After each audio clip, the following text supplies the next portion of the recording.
Friends, आज आपण पाहणार आहोत हायकोर्टाचा महत्त्वपूर्ण निर्णय. आई वडिलांच्या घरावर मुलाचा कायदेशीर अधिकार असतो की नाही.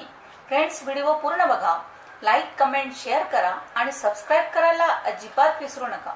तर चला पाहूया आपण काय निर्णय आहे. तर आई वडील राहत असलेल्या घरावर मुलाचा कोणताही कायदेशीर अधिकार नाही.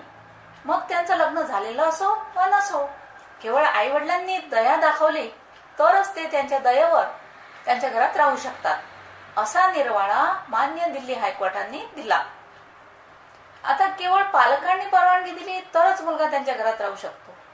केवळ पालक मुलाचं नातं आहे, म्हणजे वडील आणि मूल हे नातं आहे म्हणून आयुष्यभर त्यांचा भार पालकांनी वाहणं बंधनकारक नाहीये, असंही यावेळी मान्य हायकोर्टाने म्हटलंय.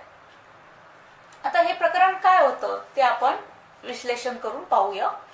आता एका मुलानं आणि त्याच्या पत्नीनं मुलाच्या आईवडिलांविरुद्ध खटला दाखल केला होता, परंतु या खटल्याचा निकाल त्याच्या आईवडिलांच्या बाजूने लागला.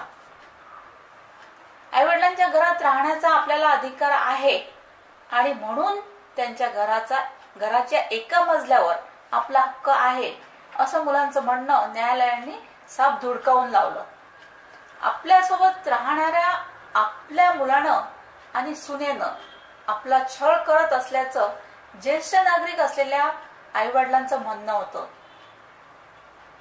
आईवडिलांची प्रॉपर्टी असलेल्या घरावर आपला कोणत्याही प्रकारे कायदेशीर अधिकार असल्याचं मुलगा कोर्टासमोर सिद्ध करू शकला नाही, परंतु ही प्रॉपर्टी विकत घेताना आपलाही त्यात वाटा असल्याचं मुलाचं म्हणणं होतं.